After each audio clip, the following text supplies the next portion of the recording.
Trasporto pubblico, occorre investire 500 milioni di euro. Passa anche da qui il rilancio dei centri urbani su cui si sta concentrando in queste ore la campagna elettorale della candidata del Partito Democratico alla presidenza del Veneto, Alessandra Moretti.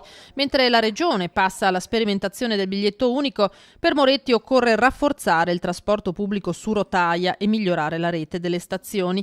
Per dare una nuova spinta al settore terziario serve anche questo. L'integrazione tra gomma e rotaia va potenziata in maniera da recuperare il gap del Veneto rispetto ai grandi centri europei.